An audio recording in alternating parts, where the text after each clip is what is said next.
नमस्कार, निर्मल सुभक्ति YouTube channel में एक बार पुनः आप सभी भगवत प्रेमी सज्जनों का स्वागत है। मित्रों, नर्मदा नदी का स्वर्ग से पृथ्वी पर आगमन की क्या कहानी है, इसी बात पर इस वीडियो में चर्चा करने वाला हूं।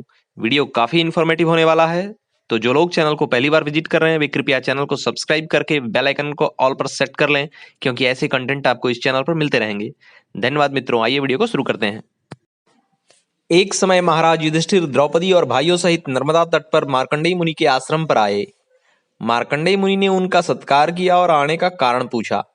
युधिष्ठिर ने कहा, मुने, समस्त पुण्यदायी तीर्थों को छोड़कर आप किस प्रयोजन से केवल महानदी नर्मदा का ही सेवन करते हैं?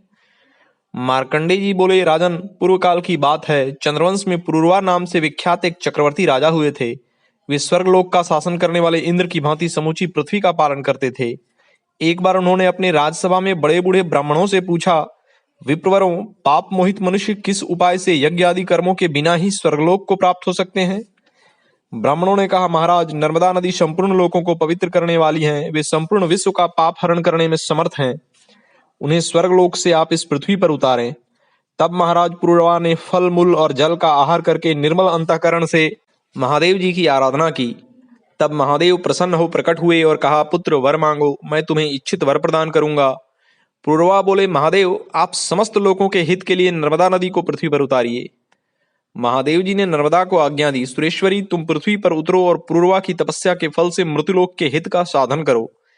नर्मदा ने कहा, महेश्वर, मैं बिना किसी आधार के स्वर्गलोक से पृथ्वी पर कैसे आऊंगी?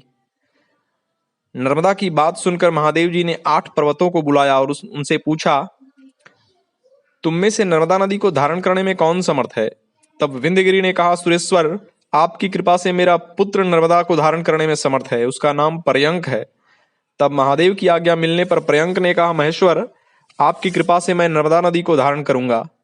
फिर नर्मदा देवी पर्यंकगिरि के शिखर पर स्थित होकर उतरी। उनकी जलराशि के वेगपूर्वक भ्रमण से पर्वत, वन और काननों सहित समस्त पृथ्वी जल से आप्लावित हो उठी। संपूर्ण जगत अकाल में ही प्रलयकाल से ग्रस्त हो गया।